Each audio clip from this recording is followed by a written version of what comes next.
Inside my head or inside my brain is that part of me which keeps me sane, which helps discern between right and wrong and other things I'm gonna talk about in this song. It's time for the people to know, so now I tell them what goes on in my cerebrum and my cerebellum, the thought process that helps me get dressed, get up and go to school, sit down and take a test. Welcome back to the Mental Weight Room, where we train the brain as hard as we train the body.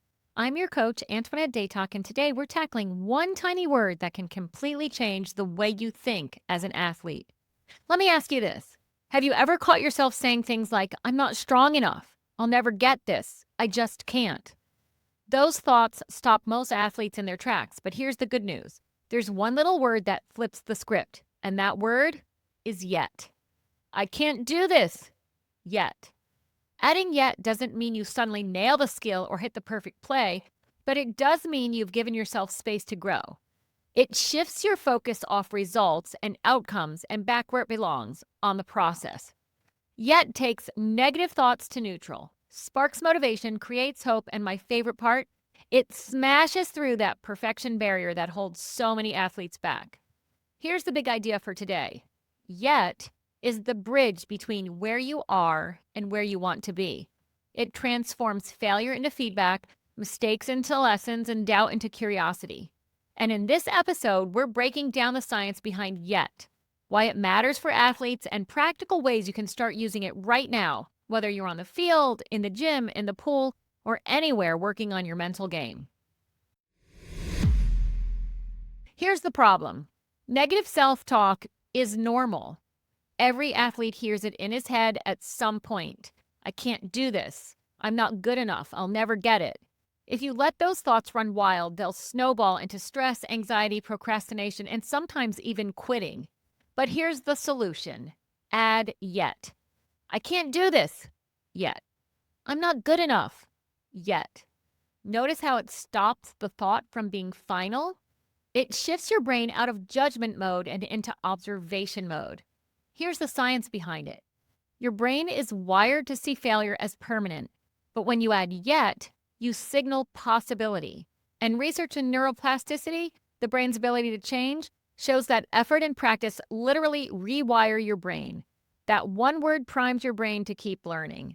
Think about a gymnast trying to land a new tumbling pass. Without yet, every fall feels like failure. But with yet, every attempt is a step in the yet zone, where the brain is building new pathways for eventual mastery.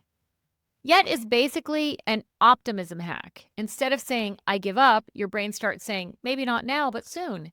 Instead of frustration, you feel curiosity. Instead of doubt, you see potential. Growth mindset research proves this. Athletes who believe in learning and steady progress consistently outperform those who expect instant perfection. You want proof? Think about Michael Jordan. He was cut from his high school basketball team. Not good enough. Yet, he went on to become one of the greatest basketball players of all time. And Simone Biles, every new routine she builds begins with not yet. She turns fear into fuel until the skill is hers. Here's a practical tip. Pair yet with a micro action. Don't just say, I haven't made varsity yet. Follow it with, today I'll get one step stronger, one step faster, one smarter play. That's how you turn yet into progress. Now let's talk about perfection.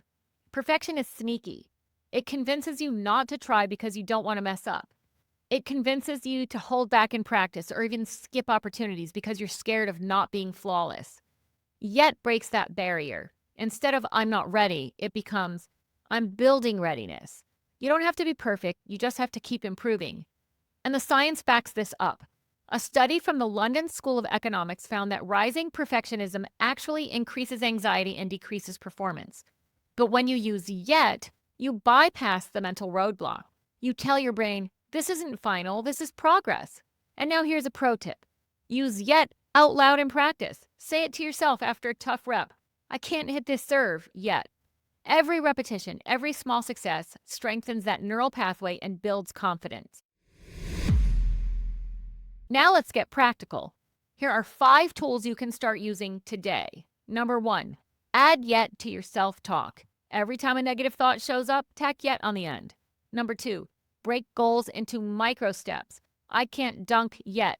Today I'll improve my vertical by 1 inch. Number 3, track progress. Keep a simple journal of wins and lessons. Seeing progress on paper reinforces optimism and hope.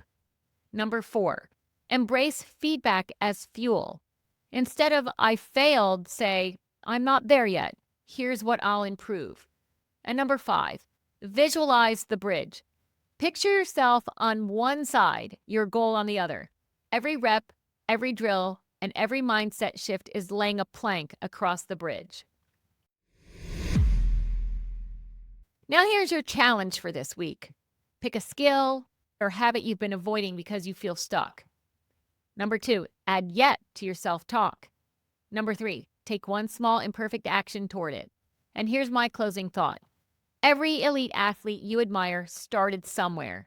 They were once beginners, struggling with skills, struggling with routines and doubt. Their secret, they embraced "yet." So the next time you catch yourself saying "I can't," pause and add "yet," and take the next step. It might be small, it might be messy, but it will move you closer to the athlete and the person you're meant to be. Thanks for listening today. If you found this episode helpful, do me a favor and share it with a friend or a teammate you think could use a mental boost. Write us a review, tap 5 stars, and don't forget to subscribe so you never miss a mental training. Until next time, this is Coach Antoinette signing off. And remember, keep training your brain as hard as you train your body and keep pushing your limits.